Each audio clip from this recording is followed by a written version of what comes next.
Hello and welcome to the Microsoft Megabyte for Thursday, May 5th, 2022. As always, I'm Brian Gavados, and today, well, this is a unique treat because I don't know how we got him, but he's stuck now. He's in the recording studio. He can't get away now. Mike Tholfsen, the Group Product Manager for Microsoft Education Products, is here with us. And why this matters so much is because you've done something just extraordinary, which is given light and given attention in a positive, engaging, entertaining, and yes, always informative way for some features, benefits for the vastness of Microsoft products, and specifically I'm thinking about the Microsoft 365 offerings that I think many people out there would not immediately recognize why it would be compelling or entertaining or engaging. So I'm so glad that you're with us today because I want to talk to you about how you've accomplished this and sort of your methodology behind it. And I guess to end my long preamble here, how would you describe what your videos are to someone who isn't from the tech world?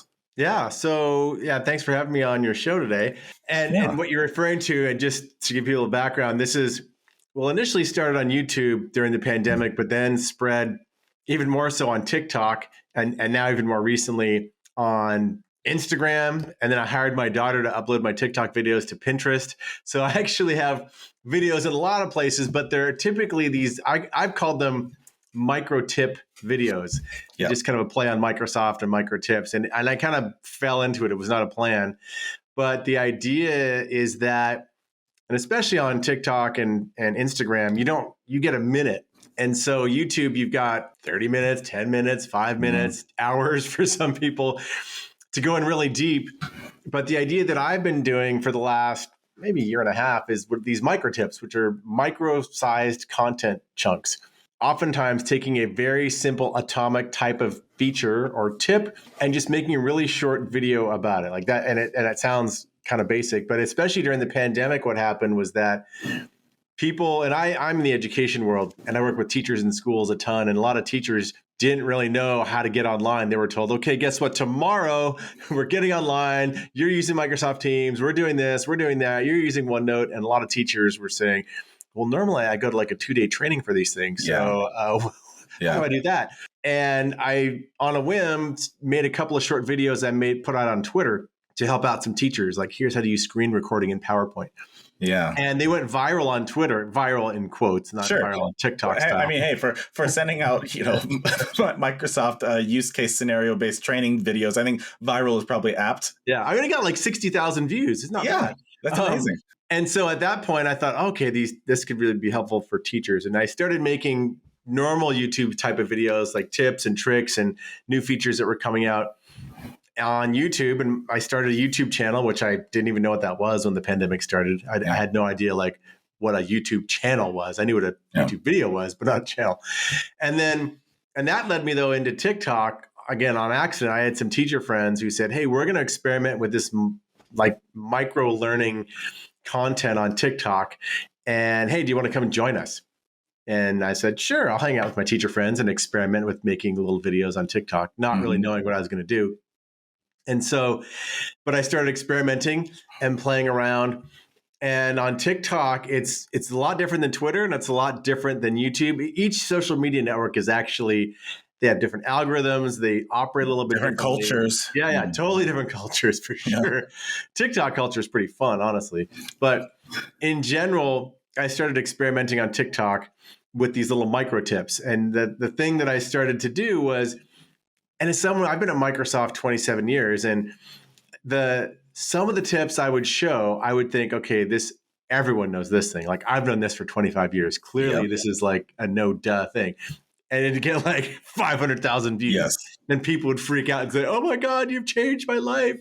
I was like, wow. And you're like, that's interesting. And you're like, but it's flash fill. It's been around forever. Yeah, exactly. I saw a guy on Instagram Reels got 44 million views on flash fill a couple weeks ago. No. Just like insane. But the thing on TikTok is that it's the least common denominator. The thing I learned on TikTok in many cases is that least common denominator sells in many cases because everyone says, well, I have this version, I have that version of Office, and my version's not that. And so if you show them brand new features, in some cases they'll resonate, but many times the brand new things, like on Twitter, brand new resonates. Even on YouTube, like brand new thing will kind of resonate.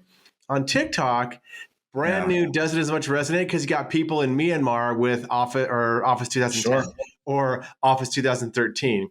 And so that was another learning that I had.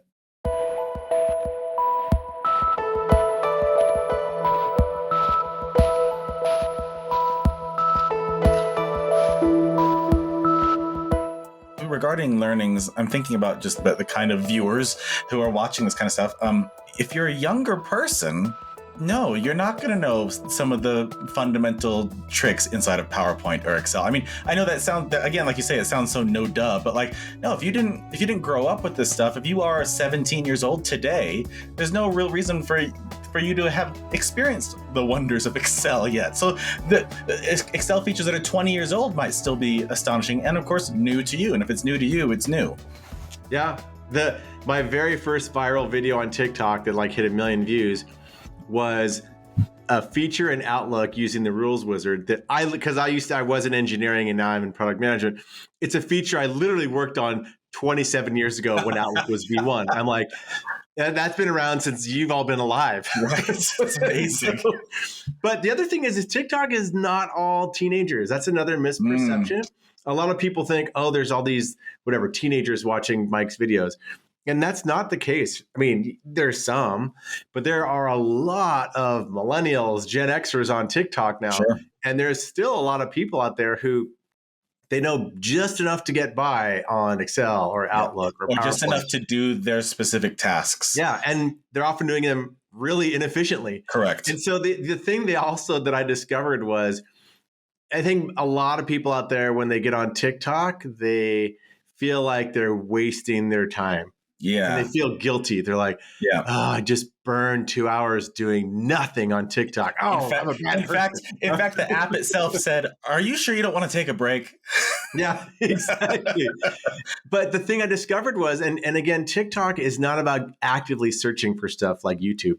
TikTok is about ephemeral discovery of content that's interesting or entertaining. And so I found a lot of people would leave these comments saying, oh my God, I finally found something useful on TikTok that I learned something. I got substance value out of TikTok. Oh, and pat myself on the back. Okay, that lets me spend more time on TikTok. It's almost like a guilt. It removes some of the guilt by like learning something interesting that might save you. I always joke, like you're going to save 1 minute a day for the rest of your life or, whatever it might be. Which is a lot when you think about it.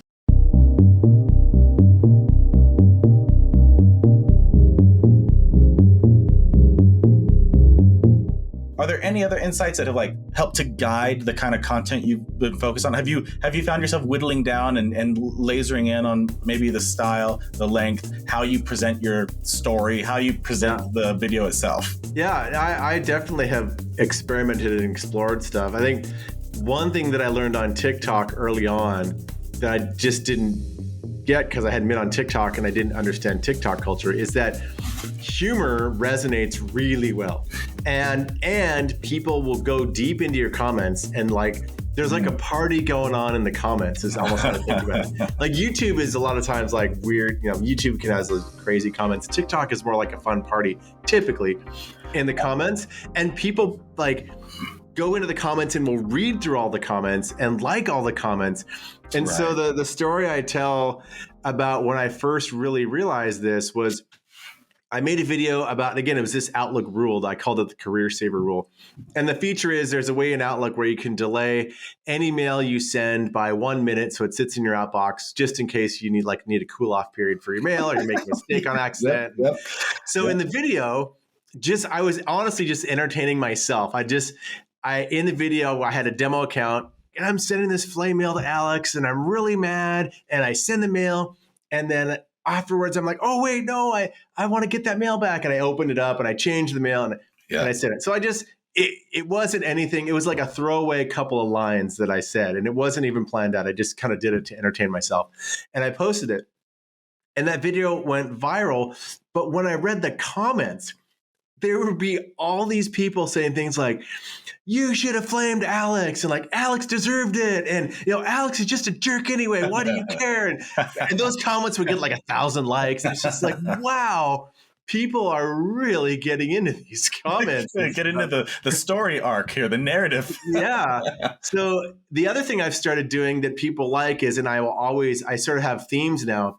Like if I'm doing spreadsheets where you got to have names, like making the names and the content a little bit entertaining, especially on TikTok, resonates. So like instead of having 14 names from Contoso, I literally have a spreadsheet where I've just got the 14 characters from The Office, right? Right. Michael Scott, Dwight Schrute, Pam Beasley. Right. And so whenever I'm referencing like names or sales or whatever, they'll just be in there. And then and the music that I'll always have if I have Office characters in my video, I'll just play the Office background music, because on TikTok you can choose themes. Sure. And people just pick up on that. And it just makes it more like, instead of seeing like, oh, it's Contoso and it's Alex Wilk, which is just boring, people like to have a little bit of fun and entertainment.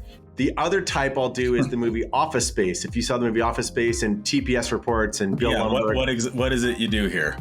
Yeah, exactly. And the red staplers. So I have another type of video where I literally, in my demo tenant, I created a Bill Lumbergh email address. Mm-hmm. And I just created a couple pieces of content, like my next generation TPS report document or my TPS report presentation. And it's not a full presentation, it's just like I have a couple of pieces of content that I will refer to in my videos. I'm always referring to, I got to make new TPS reports, or Lumbergh wants us to work on a Saturday, or whatever. Yep. The little Easter eggs, and man, people just love it. It's just, they appreciate it and they enjoy it and they laugh and they're like, I followed you just for the TPS report reference, or whatever it might be. So those types of things resonate as well.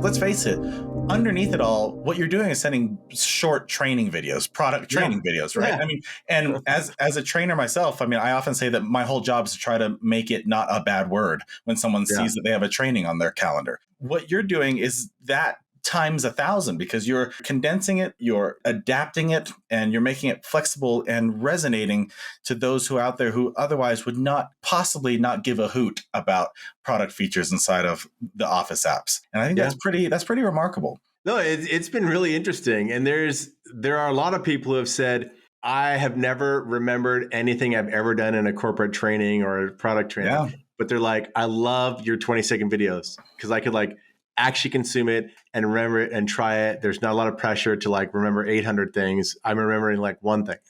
I get that a lot. The micro learning, nano learning concept resonates well, especially during the pandemic when a lot of people are just so busy and overloaded. They're like, I don't have time for some 5-hour training. When you're planning out a video or perhaps a series of videos, what do you look for to pick what the topics are going to be? Are you just sort of a power user yourself, of course, because you've helped to be on the product side of things? So as you're using things throughout your workday, you're thinking, you know what, this is actually pretty cool. I should do a clip on this.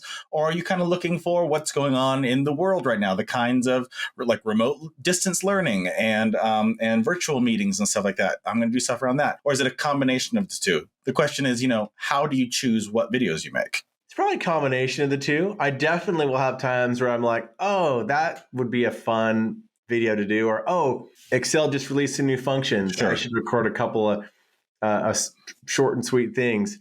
Sometimes I'll just learn something new. I'm like, oh, that's kind of cool. But I have a good sense now of what will typically resonate or not. So sometimes it's like, well, that's a cool feature, but trying to get people to wrap their head around Power Automate in under 45 seconds, not going to work. Yeah. So then there's also a sense of when I have a decent sense of what will resonate now. Mm-hmm. There was one recently that was this new Outlook feature. And again, usually on TikTok, new features don't resonate as well because not everybody has it. Mm-hmm. But there was a new feature in Outlook Mobile that lets you send your calendar really easily to external people. So you can do a couple of taps on your calendar and then it sends an email with your calendar injected to other people. It's pretty cool. And I thought, okay, I actually predicted, I was like, I bet this one will do pretty good. And it did. So there's certain times where you can predict what will do well and what doesn't. Not all the time, but there's definitely, after doing it enough, you get a sense. That's amazing. Because that's why I'm not good at it. I mean, because as you're describing that, I'm thinking, wow, that's just so esoteric. That sounds really niche, really useful for the people out there who will make use of it, but no one else. But then you're saying, no, it's a scalably interesting feature. However, when thinking about the whole suite of features, which I know are in the tens of thousands, really, when you dive into it, when you think about how your audience responds, what they respond to, what they get excited about, what they find new and interesting, what in your mind are the potentially untapped productivity needs of the everyday user? Could you categorize it in any way for customers who are walking and looking at new products and they're trying to decide whether to get, this new Surface or a MacBook or a Chromebook or something? When you take all of the Office apps and Microsoft 365 benefits, and I know this is a huge question, but where would you say the biggest gaps are in terms of people not knowing what they can actually do with these apps? I think right now, I would say probably Teams is a big one. Yeah. And I mean, Excel is really popular, but there's a zillion Excel TikTokers now. Like they've exploded out of the nowhere, and everyone's like jumping on it. And Excel, the reason the Excel videos are also popular is that there's a lot of people in other countries. I've got giant followings in countries. I'm like, what? Yeah. But a lot of them didn't grow up using Excel. They don't have as much expertise. And so they're learning Excel literally on TikTok in some cases. Wow. Whereas a lot of the customers you're talking to, they'll say like, yeah, Excel, whatever. Like I've used Excel. Sure. I don't need to know a bunch more. So, I mean, it depends on your audience is one. Mm-hmm. But I think Teams, because it's changing and updating and morphing so much, there's a lot of great stuff in there people don't know about. I think that's a big one. Outlook for a lot of people resonates a lot too, because it's a universal that, some people say, oh, Excel, that's for those type of people or whatever. Yeah. But Outlook is an everybody type of thing. And so you can usually find a lot of people use Outlook poorly. I've learned. Yes. I'm always a fan of OneNote. That one is a little more niche, but there's a lot of people who are like, oh, I always wanted to learn more about OneNote. I never quite got it.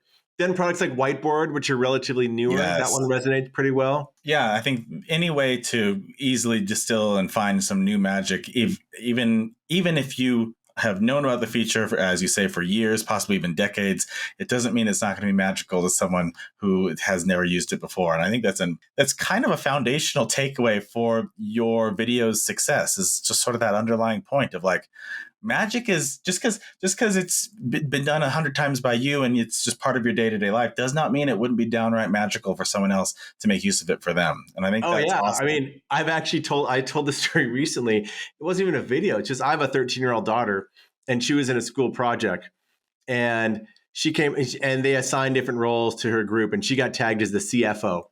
And so she came home one day, she's all complaining because they had a calculator on his costs. She's like, oh, it's so annoying. I have to use a calculator and then recalculate and it takes so much time. Yeah.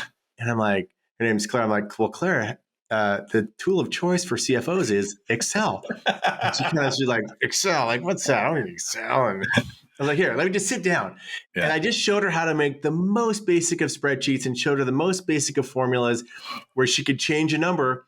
And literally the first time she saw all the other numbers update when she changed that one number, her head exploded. Yeah, like, her eyes got really big. Yeah. And I'm like, that's the magic of Excel. Like a spreadsheet is pretty badass. You've never seen a spreadsheet before. No, when you see the first time I saw someone who like ran their whole life in Excel, that's when you start going like, what? I thought this was just for balancing a checkbook. Yeah. I didn't realize you have like schematics, you have floor plans from your house to dynamically adjust. It's just incredible. So yes, and to that point, I'm sure people listening now are now salivating to say like, well, where do I watch these videos? They keep talking about them. So can you just give a quick rundown of where we can find your stuff, how we can stay up to date on what you're putting out there and stay engaged with your content? Yeah, and hopefully it puts some links in the podcast notes. Yeah. But so on TikTok, I have my first name is Mike and my last name is Tholfsen. But my handle on TikTok is and then the first letter of my name, M, and then my last name, Tholfsen. So we'll put it in the show notes. Okay. On TikTok, I have the exact same handle on Instagram where I post the same types of videos because TikTok is blocked in India and some people just don't want to get on TikTok. On Pinterest, I've got an account where I literally paid my daughter. Pinterest. Can you take 30 seconds and explain the difference there and how you approach Pinterest? Well, Pinterest is great for organizing. TikTok's terrible for organizing. Sure. But Pinterest is all about boards and organization and finding stuff and pinning it. So I literally hired my daughter to take all my TikTok videos, and I just created a board for every product, and she just uploaded each of my little vertical videos into the right board. So she uploaded like 400 plus videos. I'm getting like 3 million views a month on Pinterest. It's kind of crazy. I didn't do anything. That's amazing. Upload the same videos. So I've got a Mike Tholfsen on Pinterest. Okay. I've got a @mtholfsen, same as TikTok and Instagram. On Twitter, where I post a bit of stuff. And then I'm on LinkedIn, where I post my YouTube videos. And I have a YouTube channel, which is Mike Tholfsen. And we'll put all the links in there. So I'm pretty much on every platform at this point. And a lot of it, I repurpose the same thing. But I've tallied up. This is also, I thought this is pretty fascinating. I recently crossed well over 100 million video views and over 100 million impressions. If you add up my views and impressions across those platforms, it's like over 225 million. What? So it's a lot. What? And again, everyone, this is... Mike Tholfsen is not doing interviews with Kim Kardashian. He's doing product demos, bite-sized product demos and feature explorations on, primarily the Office apps. And that's just incredible. Yeah, it's been pretty interesting to watch during the pandemic. It's like I accidentally backed into it during the pandemic, basically. Yeah, that's amazing. Okay, Mike Tholfsen, and again, I know we're going to put all the information in the show notes, but again, if you want to just try finding him right now, real quick, it's at MTHOLFSEN. Is that right, Mike? It is. So yeah, you can look him up on those platforms. You're going to find some awesome videos. Stay engaged in those comments. You'll find yourself upping your game without even really trying, just by osmosis, by watching some of these clips, because they are really quite digestible. You do a masterful job, Mike, of making it digestible to everyone out there. And this is just fantastic. I can't wait for the podcast audience to get a hold of your stuff. And it'll be really useful for them. So thank you so much for giving us your time. I really appreciate it. Thanks for having me.